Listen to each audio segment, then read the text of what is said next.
안녕하세요. 놀라운 논란의 미스터 논란입니다. 축구의 축제죠. 챔피언스리그 소식을 전달해드리려고 합니다.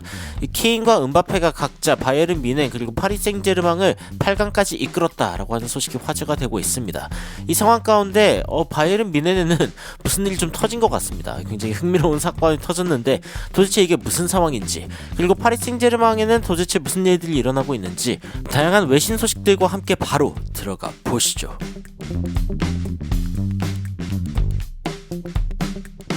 최근 챔피언스리그를 나가지는 못했지만 이번 시즌 이제 챔피언스리그는 없는 팀이었지만 그럼에도 불구하고 굉장히 분위기가 좋은 팀이 있다면 바로 토트넘입니다. 최근 외신에서는 토트넘과 포스테코글루 감독이 만들어내고 있는 이 변혁에 대해서, 이 엄청난 어떤 변화에 대해서 이야기를 하고 있습니다. 그러면서 토트넘이 굉장히 포스테코글루 에펙트, 포스테코글루 효과를 보고 있다라고 이야기를 하고 있습니다. 최근에 이제 탑4 피니시를 향해서 달려가고 있고, 그리고 다음 시즌에는 챔피언스리그에서 볼 수 있을 것 같다라고 이야기가 나오고 있죠. 특히 이제 전술적으로 굉장히 공격적인 모습을 보여주고 있는 토트넘인데, 이런 토트넘에 대해서 외신에서는 여러 가지 어떤 부상들 그리고 폼에 문제가 있음에도 불구하고 토트넘이 지속적으로 뭔가 결과를 내고 있음에 대해서 굉장히 흥미롭게 생각하고 있습니다. 더불어 가지고 토트넘이 미래에도 굉장히 좋은 모습을 보여줄 것이다 라고 예측을 하고 있는데, 이와 별개로 현재 폼이 그렇게 좋아 보이지 않는데 챔피언스 리그에서 순항하고 있는 팀이 두 팀 있습니다. 바로 김민재 선수가 뛰고 있는 바이에른 뮌헨, 그리고 이강인 선수가 뛰고 있는 파리 생제르맹입니다. 일단 투헬 같은 경우에는 이번에 챔피언스 리그에서 3대0으로 이기면서 첼시 팬들의 엄청난 지지를 받았다라는 이야기가 나오고 있습니다. 포체티노 말고 투헬을 달라 뭐 이런 이야기가 나오고 있는 그런 상황이기도 하고, 그리고 투헬 같은 경우에는 지금 드레싱룸에서 굉장히 요상한 사건이 터졌다. bizarre라고 하는 게 굉장히 요상한이라는 뜻이거든요. 그런데 broken toe, 그러니까 지금 발가락을 부러뜨렸다라는 이야기가 나와 화제가 되고 있습니다. 이 이야기가 뭐인고 하니 스카이 스포츠에서 보도하는 걸 봤는데 The Motivational Speech Before the Game, 그러니까 경기 전에 어떤 동기부여 스피치를 하고 있었는데 그게 right toe, 오른쪽 발가락을 희생당했다라고 이야기를 하고 있습니다. 어떤 식으로 이야기를 하냐면, 그 인터뷰를 봤는데 그 발로 찼다고 하죠. 뭐네 발로 차가지고 발이 부러진 것 같은데 그 상황에서 신발을 벗을 용기가 나지 않았다. 왜냐면은 다시 신을 수 없을 것 같아서. 안에서 뭔가 부셔졌다라고 느껴졌는데, 이거 신발을 벗었다가는 큰일 나겠는데 생각해가지고 일단은 신발을 벗지 않았고, 그리고 선수들은 왜 내가 90분 동안 앉아 있었는지 의아했을 것이다 라고 이야기를 했습니다. 경기 내내 앉아있던 이유가 이제 발가락이 아파서였다 라고 이제 나중에 이야기가 나온 거죠. 그러면서 영국의 스카이 스포츠에서는 이거 영국의 어떤 의료진에게 알아봤는데 뭐 이런 식으로 조치를 해야 되는데 뭐 아이스팩을 대야 되고 뭐 이런 얘기를 하면서 투헬 감독을 약간 놀리는 그런 장면이 나오기도 했습니다. 여하튼 바이에른 뮌헨에서 케인은 벌써 33경기 33골을 꽂아 넣으면서 어마무시한 활약을 보여주고 있습니다. 아니 뭐 케인이야 좋은 활약을 할 수도 있다는 생각이 들었지만, 더욱 놀라운 것은 같은 대표팀 동료죠. 다이어도 굉장히 좋은 모습을 보여줬습니다.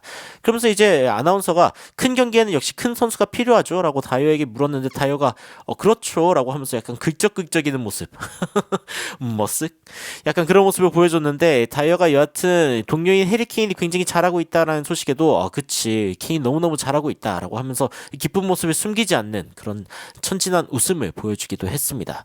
아니 근데 도대체 다이어는 이 김민재 선수 대신에 다이어를 왜 고른 것인가, 이 부분에 대해서 이제 많은 사람들의 어떤 추측이 나돌고 있습니다. 사실 투헬 감독이 직접 한 이야기를 많이 찾아보려고 하는데 직접적인 단서는 많이 찾아지지가 않고 그냥 다른 외신에서 한 이야기들이 이제 전해질 뿐입니다. 뭐 예를 들어서 유로스포르트 같은 경우에는 다이어가 실수가 없었고 자신의 선발 출전을 합리화했다라고 이야기를 하면서 흠잡을 데 없었다라고 평가했고, 심지어 빌트지에서는 이제 2점, 그러니까 그 좋을수록 평점을 낮게 주는데 평점 2점을 주면서 다이어에게 굉장히 높은 점수를 부여하는 모습을 보이기도 했습니다. 그러니까 이게 지금 어떤 상황인가 굉장히 놀랍다라는 생각이 들고 있는데, 심지어 바이에른 뮌헨의 팬사이트에서는 다이어를 싫어하는 사람들은 조용히 하라 뭐 이러면서 Long live King 다이어, 우리 왕 다이어 만세 뭐 이런 식의 게시물이 올라오기도 했죠. 이런 식의 게시물에 이제 댓글 보면은 뭐 확실하게 다이어에게 기대했던 것보다는 훨씬 잘하는 것 같다, 생각보다 좋은 이적이었던 것 같다 라는 반응도 있고, 내가 다이어를 싫어하는 거는 아닌데 근데 김민재와 데리우트를 제치고 다이어가 선발로 서는 그런 거는 좀 이상하다라고 이야기를 하고 있기도 합니다. 그리고 이제 바이에른이 지금 다이어 레벨이 되었다, 다이어가 S티어 팀을 만나가지고 압박을 당하기 시작하면 어떤 모습을 보여주는지 한번 봐라, 그리고 크게 웃으면서 나중에 다이어가 뭔가 실수하거나 잘못하면은 그러면은 다이어를 욕하는 사람 중 한 명으로 다시 돌아올 거라고 호언장담하는 그런 팬들도 있었습니다.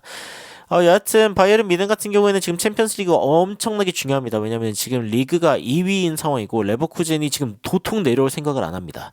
승점이 10점이나 차이 나고 지금 12경기 남았죠. 리그 12경기 남았는데 챔피언스리그에선 지금 두 팀이 일단 먼저 올라갔습니다. 바이에른 뮌헨 그리고 파리 생제르맹입니다.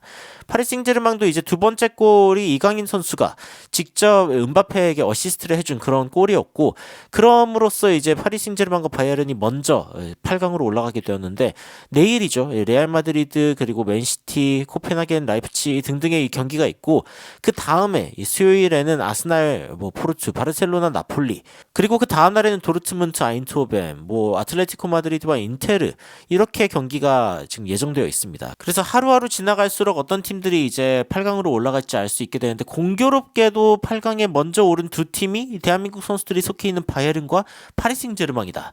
굉장히 흥미로운 부분이죠. 물론 이제 바이에른 뮌헨의 3대0 승리에는 김민재 선수가 출전하지 않았고 파리 생제르맹의 두 번째 이 레알 소시에다드와의 2차전 여기에서는 이제 이강인 선수가 후반전에 교체 출전을 하게 되었죠. 그래서 외신에서는 케인과 은바페를 주목하고 있기는 하지만 일단 대한민국 선수 두 명이 올라갔다는 점에서는 다행이다라는 생각이 들기는 합니다. 그런데 도대체 뮌헨의 운명은 어떻게 되고 그리고 파리 생제르맹은 지금 은바페가 이제 다음 시즌에 이적한다라는 이야기도 있는데 유종의 미를 좀 거둘 수 있을 것인가 라는 생각이 일단은 좀 듭니다. 여러분들은 파리 생제르맹과 뮌헨이 8강으로 올라오는 모습 그리고 다이어가 주전 수비수로 올라오고 있는 이 상황을 보면서 어떤 생각이 드시는지 굉장히 궁금한데 댓글로 의견 달아주시면 더욱 흥미로운 소식으로 찾아뵙도록 하겠습니다. 이상 놀라운 논란 미스터 논란이었습니다. 시청해주셔서 감사합니다. You are my sunshine, my only sunshine. You make me happy, home and away. And when it's pouring, you keep on scoring. So please don't take my sunny away.